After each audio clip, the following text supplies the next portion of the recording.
Good morning and welcome to Behind the Screen. I am JM. This is a show where we sit around, we talk about games, we think about games, we ponder games. We think about things that are beautiful and exciting to us that make us want to be better GM, better storytellers, better players. Good morning and welcome to Behind the Screen. I am JM. And might have been a little echo there. Apologies for that. So today we're talking about player investment, and Padre summed it up. Investing in your campaign means buying your GM the next game that you want to play, and that's it. All right, thanks, Padre. We'll chat with all of you. No. So player investment is something that we as game masters love. We love it when our players are fully invested in the game, in the story, in the table experience. And that can be really hard to achieve. I think it's harder to achieve today than it was when I was gaming in my youth. And this is taken from a lot of different places. There have been some great videos done on this in recent weeks, and I just wanted to toss my 2 cents on this.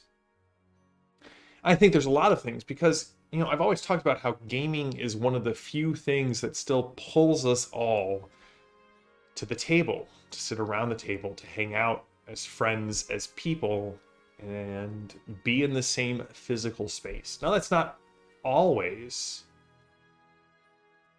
the case, especially with the advent of things like, virtual tabletops and video streaming. We can now play with friends and gamers across the world. But those come with their own set of issues. And I think to start, let's talk about distractions. There are a lot of things clamoring for our time, our attention, and our focus. And this overlaps with even just trying to schedule a game, right? In a lot of ways, for a lot of people, the game is the thing that I can shift around in my schedule no matter what. And that brings a certain mindset to the table. Whereas if we say, hey, as a group of friends, this is the night we're hanging out. This is the night that we're going to gather at someone's house. We're going to eat some food. We're going to roll some dice. We're going to kill some goblins. That brings a certain level of commitment to the group. People know, hey, it's 7 o'clock. I'm supposed to be here or I'm supposed to be online, and this is what we're doing. But then we all have these nifty little things that keep us from being fully present wherever we're at. I have players at my table who constantly check their phones, and I talk with them about it, but to me, that's another sign of barrier to investment.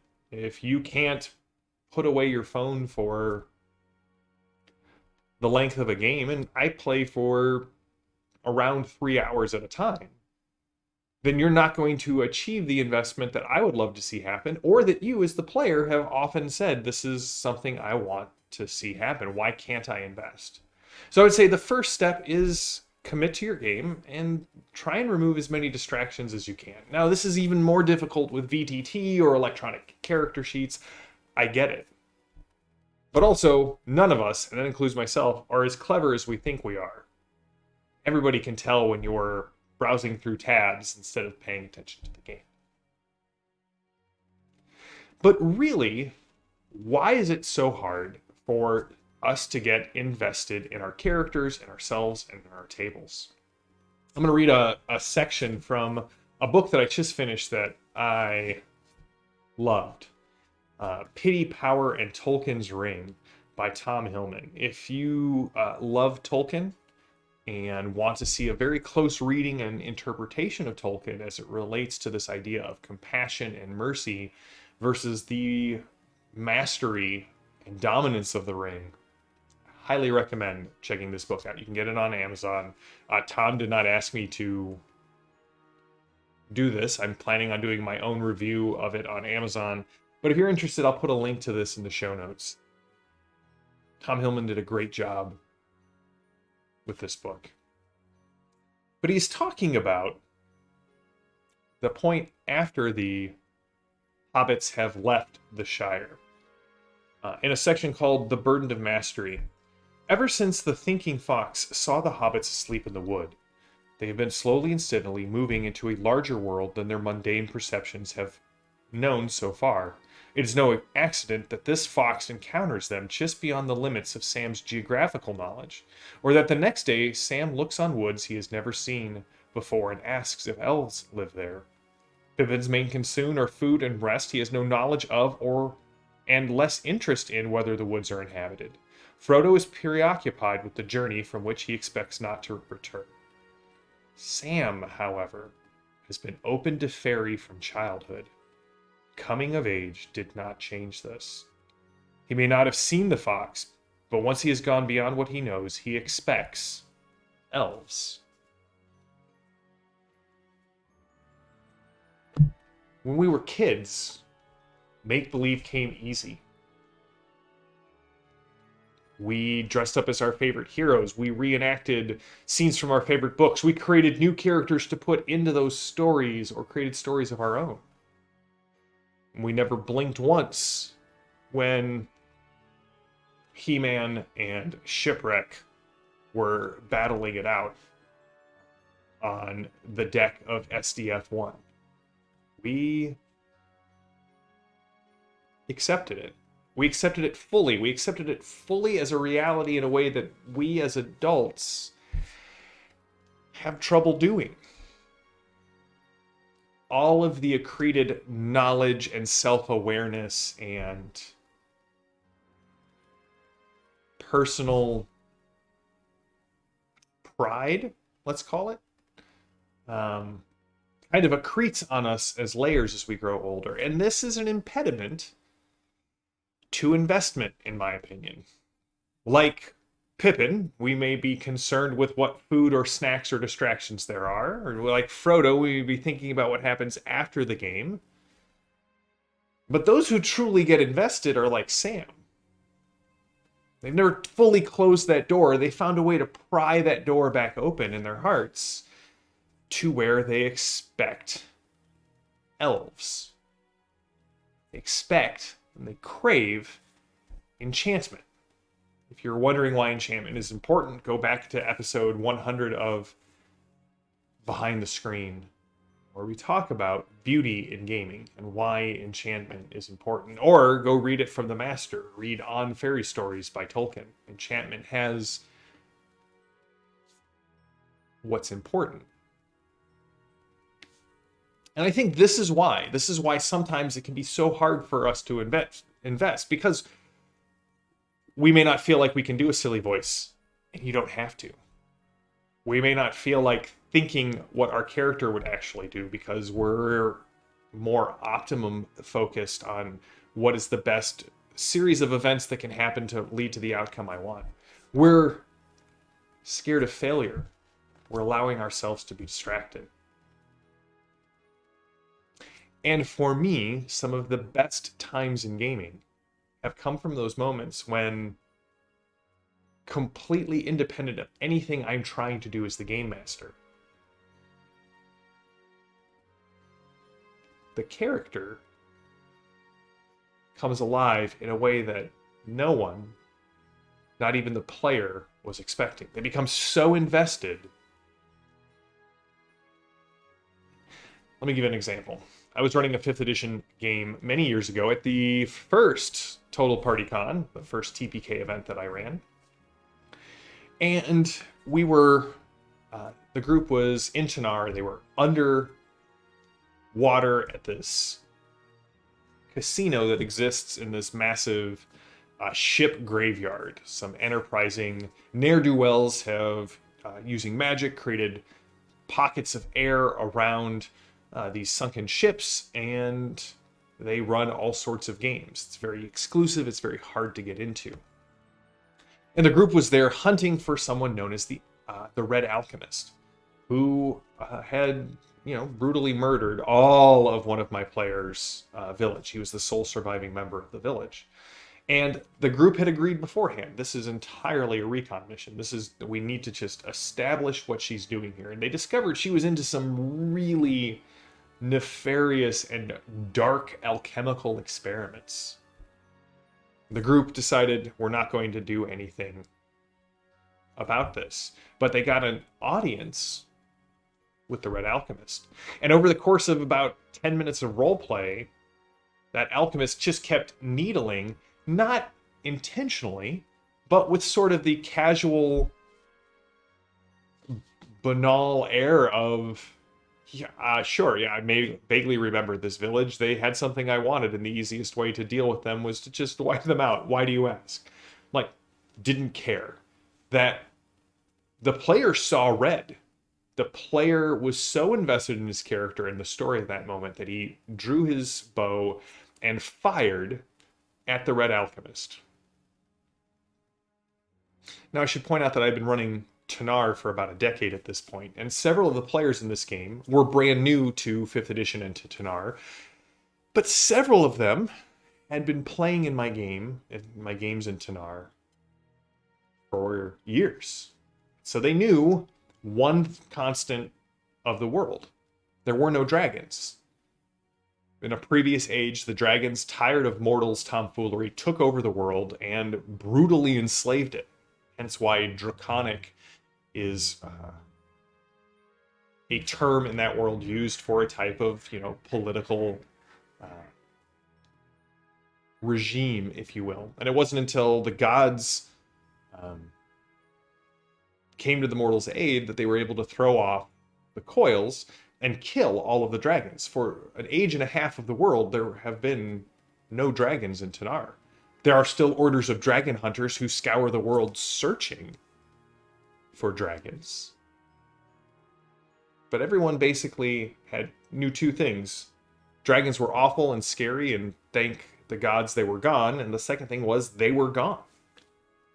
And so when this player shot the Red Alchemist and she turned into a shape-shifted dragon, not only did that player was super invested, but two other players freaked out because they were so invested in the story. They knew this was really bad. They knew that there was no way they were getting out of here alive. They were like, there are no dragons in this world. You have told us that since day one. And one of the players actually negotiated to sacrifice his character's life to buy the time for the rest of the group to get out of there. And it was awesome. And in that moment, the investment collapsed. What was going on in that moment? Well, in the first half, we were sequestered, isolated from the rest of the world. There were no phones, there were no electronics, there were no other distractions. We were there to game for 4 days. We had set the time aside, we had gathered together, we had fellowshipped with food and drink. And we were 3 days into this 4-day weekend where there have been no outside contact aside from, a couple of phone calls either in the morning or in the evening. They were there. There were no other distractions. And these players had been playing together both as a group and in this world for a while. This is why I argue for really long campaigns. If you sit down for a one-shot, I don't think you can be invested. I think you can be a good player, and I think you can be a good actor, but I don't think you can be invested in a one-shot. Investment requires time and purpose. And finally, the walls had kind of come down. Like, we had been hanging out together in a single house, 8 of us, for 3 days straight. All of the jokes had been made, all of the ribbing had been had. No one was going to mock someone for a decision or an action. There was a sense of, hey, I'm in friends, I can take on this role and be a little bit more vulnerable. This is the same group that a year later when we did the second TPK and we finished the campaign, there was not a dry eye in the house when the campaign came to an end and they all got to narrate their epilogues. People were getting choked up thinking about the characters and the stories. And I am really lucky to have groups that are willing to delve into that. So, wrapping it up, 3 things. I think Sam, this little excerpt from Pity, Power, and Tolkien's Ring, talking about the hobbits leaving the Shire, heading to Buckland, kind of give us our 3 guides. 1, commit to what you're doing. Don't be thinking of where you're going, where you've been, what you have to do after that. Set aside the time and say, this is my time to hang out with. Now, things come up, obviously. But as adults, we can schedule to watch our favorite shows on the nights they release. We can schedule time to go to the bar, go hang out with this friend, go do this thing, take the kids there, here. We can schedule time to set aside for gaming. So commit to the game. Rid yourself of distractions. Bring some food if you need to. Have a drink. Put your phone on Do Not Disturb and set it aside. Force yourself to stay focused on not just your turn, because that's really the easiest thing as players, even as GMs. What am I going to do with my next turn? Not being really aware of what's going on. For people who say there is no role-playing in combat, I think those people are only concerned with their turn. If you were actually watching what was happening, the die rolls, the decisions, giving advice, yelling support, cursing the bad guys, you would find that there is a lot of roleplay to be had in the midst of combat. And 3, look for fairy, look for enchantment. Don't be as concerned that you're going to screw it up, or that people are going to make fun of you, or that you're going to say or do the wrong thing. Those guards, we may think that we put them up to protect ourselves, but really what they are is they're turnstiles that prevent us from getting to the things that I think we all want as gamers. We see other players have it. We see it in actual plays. We see it. We hear stories about it. We're like, why doesn't my game look like that? So that's it. That's what I had for investment in gaming this week. A little bit more player focused, but as a GM, I think you can encourage your players to do this. Don't be draconic about it, but say, hey guys, let's, we're setting aside this time to play. We're setting aside, I'm turning off all unnecessary electronics. And I'll be honest, I'm bad at it too. I'm not coming to you down from the mountaintop saying, and this is how I have gamed always at all times. No, I'm in the middle of the game making a funny comment or saying, oh, we should watch this video when we're done. But I try and push that to the edges.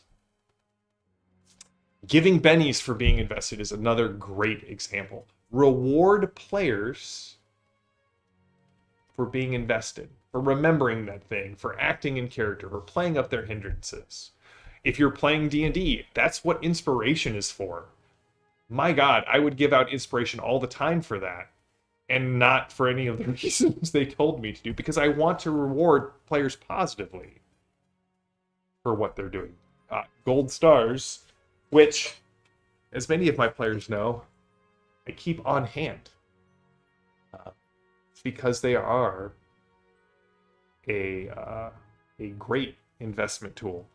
Yes, drinks, cocktails, food. Find some way, if your game doesn't have meta currency, or even if it does, find some way to reward players who invest. Call out players at the end of the session. Don't do it in the moment, because that makes people suddenly very self-conscious. Who were great, who were invested, especially if they're not the people who normally invest. There's a great article in Play Dirty 1 by John Wick. And it talks about ham and pineapple. That the pineapple is always the pop, the zazz. You always are going to have people at your table who are naturally this invested, or who are naturally great actors and role players. The ham sometimes goes unnoticed because it's there, it's solid, it's dependable. I don't eat ham and pineapple pizza, so hopefully this metaphor that John wrote down makes sense. But when that ham, when the solid, dependable, kind of quiet person invests, make sure you call it out when it's appropriate at the end of the session. Don't make them super self-conscious. Well, that's it. Next week, we have some more campaign clinics and more GM tips, but also I'm looking forward to reviewing that bad boy. That won't be for a couple of weeks, but I did get the Legends of Ghost Mountain in for Savage Worlds, and I am very excited. The plot point campaign so far, 3 chapters in, is spectacular. So that's it. Until next time, stay safe, stay healthy, stay gaming. I am JM. This has been Behind the Screen, and I will talk to you all later. Until then, have a good one.